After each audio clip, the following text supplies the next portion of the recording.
Alright guys, got another video for you here. Sorry it's been a while since I've had my last video. Time of year, I'm sure you guys all understand. Anyway, I've had a lot of requests, crazy amount of requests lately. A lot of massive users have asked me that after watching my videos they have played a lot with the voicing and they're loving, you know, putting the voicing up to, you know, the unison up to whatever, 2, 6, 10, whatever, and it's making it sound big and wide and pretty nasty, which is good. But I've had a few guys say that they are really wanting the stable mono sound, but they're struggling to make it sound I don't know, sound good, and they're wondering if it's them or they're massive or something. But I just thought I'd make a patch here, a bassline patch, and I'll make it with the unison at 1, so it's, you know, completely mono. And yeah, and hopefully I can show you guys that you can make some pretty sweet patches, some bassline patches. Again, I'll stick to my bass, not too bad at it. And yeah, so here it goes. I'll show you how I made that sound in that clip there.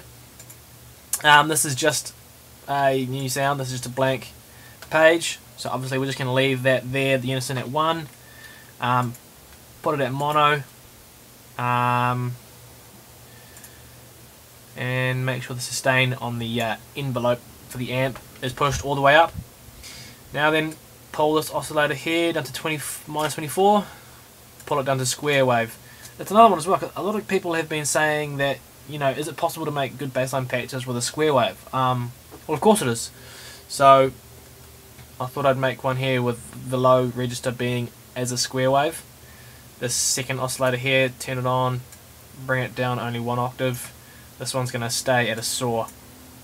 Okay, so push those up to filter 1, low pass 4, cut off all the way up, resonance down.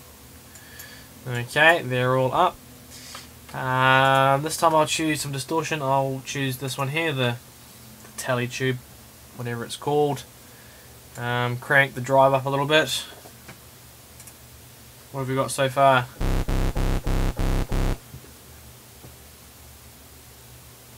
Alright, it's pretty quiet. Let me just... Okay. Now this one here, if you go into this FX2, this dimension expander, it actually, although we're keeping it in mono, straight down the middle, it does help it to sound a little bit bigger.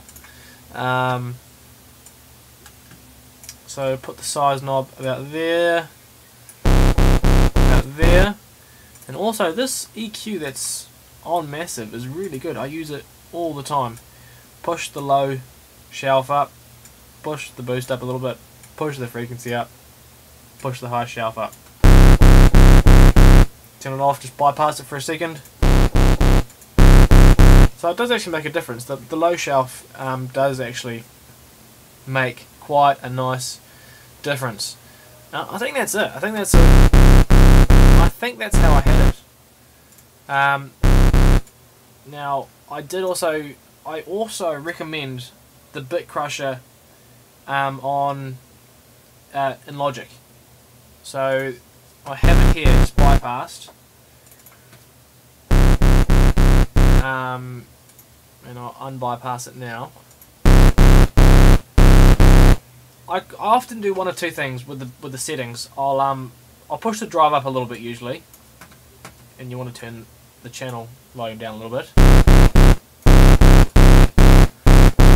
And I'll do one of two things. I'll bring it down to 4-bit and leave the downsampling at 1, or otherwise I'll often go up to 24 and then I'll bring this downsampling down depending how dirty, you know, and grungy I want it. I often put it at 10. Okay, so I'll often put it up to 24-bit, put it at 10, 2, or 1, or like how I had it before, I just brought it straight down to 4-bit. There you go. That's a pretty nasty bassline patch. So I hope that combines sort of 2 videos in one there for all those people who are sending me those messages. Yes, you can use square waves. I often use a square wave 2 octaves below and a saw wave on top of that.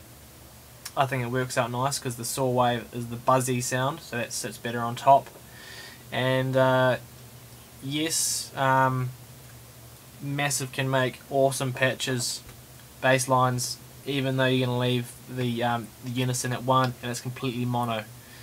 So yeah, and this is that sound.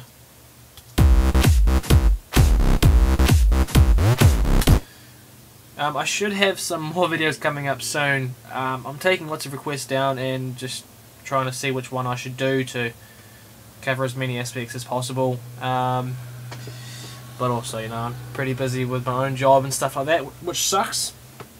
Anyway, if you guys have got anything to ask me, send me a message, and I'm not too bad at getting back to most of you guys, so send me a message and hopefully I'll reply back to you. Alright, thanks guys.